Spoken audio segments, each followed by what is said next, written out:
Hello, everyone, and welcome to the 7th BioTrade Congress.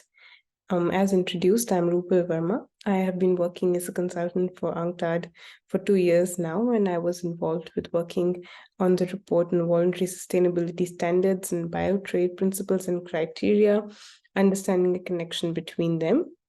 Today, I will be sharing a bit of the results and what we discovered during our work in this report.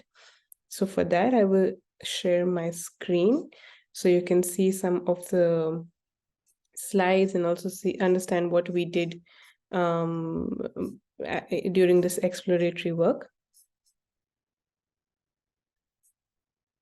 Perfect. So we worked on a report where we tried to understand how VSS, going forward here, voluntary sustainability standards, connect to BioTrade. I will be talking about the methodology and the results, and also I will touch a bit upon the scope for future work following the work that we've already done here. So for the methodology, we chose 11 voluntary sustainability standards, which you can see on the screen. All 11 of them are in the ITC standards map. And if you observe closely, they're one from each sector in the standards map. So we cover something from agriculture, tourism, organic fisheries, and other commodity sectors by selecting one from each. And then we try to understand how they relate to the BioTrade principles and criteria, for which initially we selected the keywords from the minimum eligibility requirements and the PNCs of BioTrade. And then we try to link these keywords with the requirements that voluntary sustainability standards have, which tells us whether the requirement links to these minimum eligibility requirements and PNC or not. And based on that, we analyzed the 11 selected VSS. So if there were keywords that were matching the requirements, we would say that the VSS covers or is linked to the specific MER or PNC in consideration. And if not, then of course it's not covered. It will become clear as we see the results down the line. So the first set of results for the minimum eligibility requirements, which you can see on the screen, is that we saw that almost all of the standards have some or the other links with the minimum eligibility requirements. You can see here, for example, UEBT has links with all of the minimum eligibility requirements.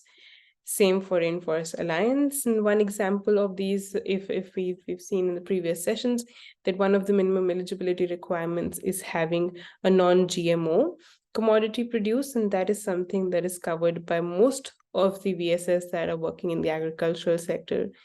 Similarly, one of the MERs, which also was discussed in the previous sessions, is about human rights. And all of the voluntary sustainability standards, they have a mandate to have sustainable production, as a part of which they have some or the other element of human rights or labor rights that they have in their requirements, by the virtue of which they are linked to this MER. That's how we did the mapping, and we found out the links, which you can see here on the screen. Next, we also tried to understand the links with the principle and criteria of BioTrade, where we saw that almost, not really almost, actually all of them have links with all the principles which are covered by BioTrade. So all the 11 VSS have links with all principles that BioTrade has. Where we could see a little bit of variation was really at the criteria level, which you can see on the screen now, where we see there are many links with 1.1, 1.3, 2.1, 2.2, 5.1, 5.2, 6.1, 7.1. All of these have very high links, whereas for some there's very few linkages. For example, for 2.3 we saw few, 3.5. And these were majorly considered. Let's say, for example, there was one on climate change. So most VSS that were selected, they do have some elements of climate change, but voluntary sustainability standards don't really outrightly have requirements on climate change. So there were fewer linkages that were observed by the methodology that we selected. So there were links with all principles, but there was some variation at the criteria level. Now we saw all of this, and then the idea was to understand how this can benefit, this linkage that we see, how this can benefit for users, for the producers that are already complying with VSS. And there we could really highlight some areas where voluntary sustainability standards can aid BioTrade. For example, in the minimum eligibility requirements, which I already spoke about. So for example, if there is a producer who's already complying with the voluntary sustainability standard, for example, UEBT, which already covers non-GMO activities, by virtue of that, inadvertently, that producer also is in compliance with the BioTrade minimum eligibility requirement on non-GMO activities. Likewise, there was also a lot of links with VSS requirements on restoration of high biodiversity ecosystems, protection of endangered species, and human rights, where compliance with one could also help foster or further the links in compliance with the other. Similarly, for the principle 1 of BioTrade, which is on conservation of biodiversity, we saw that sustainability standards, they enable biodiversity conservation and protection because they also further sustainable production practices, which I also already spoke about, through which one of the elements is to protect the components of biodiversity and promote restoration and conservation. In addition to that, they also, they promote mainstreaming products that are in line with this objective. So this is how they already further the BioTrade principle 1. For the principle 2 on sustainable use of biodiversity, there's also a very important element of voluntary sustainability standards, which is on sustainable consumption, which is what they further in a sense through their labels and their traceability and accountability mechanisms. For example, you might have many times seen the frog on a lot of coffee products, which is the Rainforest Alliance, by virtue of which you can already see that the product has been sustainably produced, and you, or as a consumer, you can also already relate that you are furthering sustainable consumption. So if that is the idea through which they are already promoting sustainable practices, they're also promoting sustainable use of biodiversity, which is in direct link with BioTrade principle 2. The next we saw for principle 3, which is fair and equitable sharing of benefits. There's a very important element also of VSS, in addition to sustainable production practices.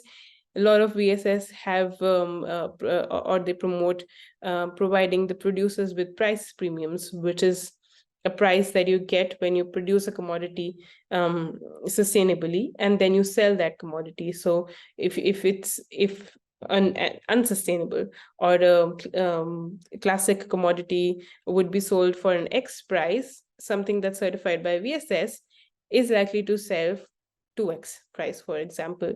And this is the amount that is given to the farmers, which is the price premium. And this is something that helps them, use this money for producing more efficiently, more sustainably, but also helps them get more market access and get them more access to commodities which are required for producing sustainably. So this is how VSS are furthering the BioTrade principle 3. What we saw also for principle 4 and 5 is that there was a compliance with national legislation and respect for actors involved in BioTrade activities.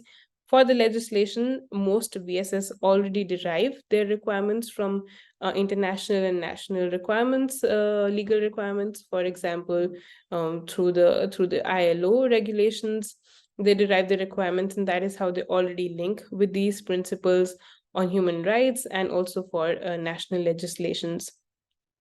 Lastly, for principle 7, which was on the criteria to use natural resources with the right of the owner, we also saw that most VSS that we selected, at least 11 of them, have requirements for free, prior, and informed consent of local communities, which was in direct link with BioTrade principle 7. So through all of these alignments, we could see that there is a lot of overlap between voluntary sustainability standards, requirements that are outlined by them for compliance, and the BioTrade principle and criteria, and the minimum eligibility requirements. Based on this, which is a desk study which we did, there is something that must be highlighted, that must be seen, is that, of course, when we did this exercise, everything looked great. There was a lot of potential for further work. There was a lot of potential that could be seen on how both voluntary sustainability standards and BioTrade principle and criteria, they overlap, their work overlaps in a lot of thematic areas. However, what needs to be highlighted is that, of course, we captured at least one standard from each of the ITC standards map. This is still something that needs a broader research, a broader set of standards to be analyzed to get more in-depth results. And also, this is something that an exercise which we did based on desktop research, where there was a sort of a benchmarking exercise done to understand the links between the voluntary sustainability standards and the BioTrade PNCs. Whereas this can even be strengthened if we try to find out the actual evidence and we try to see what is actually happening on the ground in terms of work done by voluntary sustainability standards and the evidence of the work or the changes that are brought about by them, and then how they can further reinstate or strengthen the BioTrade PNC and vice versa is something that still needs a little bit of research. Thank you so much, and thank you for your time. Thank you for listening. If there are any questions, I will still be in the chat, so I look forward. Thank you.